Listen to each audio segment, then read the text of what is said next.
Yeah, good day. My name is Ozzy, and this is one of my web series. I did a video prior to this, and it just turns out that my mic wasn't turned on. So I might have, it was mute all through, and there was a need for me to reshoot it. But I just hope that this would be as good as I initially planned.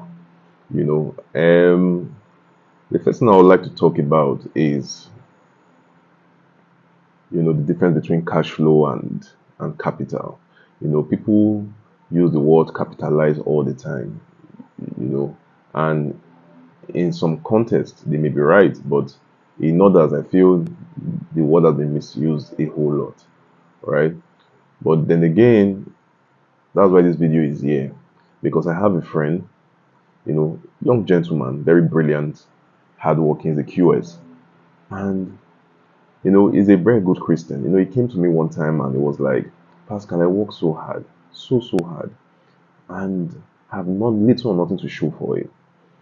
Like, I don't understand. I see a lot of guys like doing well, and I'm wondering, what do they have that I don't have? And I told him, I said, look, Ima, what they have is that they are willing to take risk. Are you willing to take risk? And he asked me, how do I mean? I said, look, you see, you may call it gambling, you may call it risk. But one thing you should know is that people stake their assets to get to the level they want to go to. He asked me, how do you mean? And I told him, I said, look, there are two things. The first one is cash flow, and the second one is capital. Cash flow cannot guarantee you a change in your level. Most people don't seem to understand this. Cash flow can help you maintain your lifestyle, keep you going at a particular level, but cannot guarantee a switch to a different level. And I told them, I said, look, cash flow is easy. I mean, we all know what cash flow is.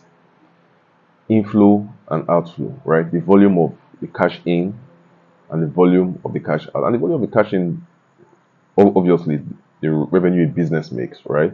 And the volume that goes out, right, is the expenses, right? And I told him, I said, look, I give him an example. I said, imagine if you had a business like a grocery store, right? And you make sales each day. And from the sales you make, right, you pay salaries, you do renovations, you restock and all that. That defines cash flow, because the revenue that comes in from the sales is the money you make, right? And the money that you spend in maintaining the business, right, paying staffs and restocking and all that, that's the expense, right? And I told him, I said, look, that what you've done will create riches for you to guarantee a good lifestyle. But you see, it won't give you a quantum leap in the level you operate in, right? And I say, look, the only way such a person can change is if, for example, he capitalizes on the opportunity the business represents. What do I mean? Such owner of the business can go into partnership, right? Where he decides to scale up or she decides to scale up. Such person can sell stake of the business and invest the proceed, because when you sell stake of the business, you're not just selling the stake of the business entity in its operation alone, you're selling like the brand as well. So you can sell and take part of the money you realize, right, to invest in something else that will guarantee, you know a change in status quo, right? And I was like, that's how people create wealth. You hear stories of people who tell you, look, I sold this luxury car that I had, and I invested in real estate. I divested. I invested part of it in a business that is managed by one well-known entrepreneur, and I invested the other in real estate.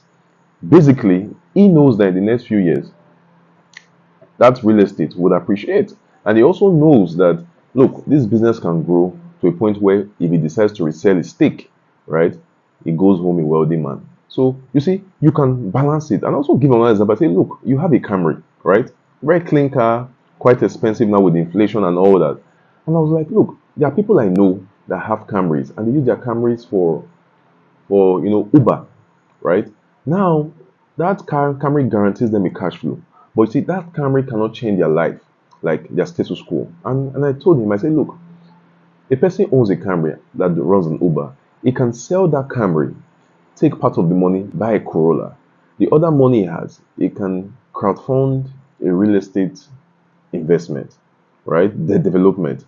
And you realize that in the future, if he decides to sell that real estate development, he won't sell it at the same price he bought it, right? He can sell it at a much more better price. And that will change his level. And I said, oh, I see. So you see, these are things every time we come across and we just look at them like, okay, okay, okay, but we don't really know how these things kind of like, reflect on our daily lives. You must understand that these things, they are all tied together. Capital, cash flow, you must understand the concept. And you see, you must be bold enough to be able to take the risk and the decision that it requires, right? To be able to move yourself from level A to B. So I guess with that, he was so glad, and then I think he'll be thinking about that right now, seeing how he can infuse that into his financial planning and all that, you know. Thank you. So in the next episode, I'm going to be speaking about the power of decision making, and I'm going to be using the jackpot syndrome as a case study. Thank you. Ciao.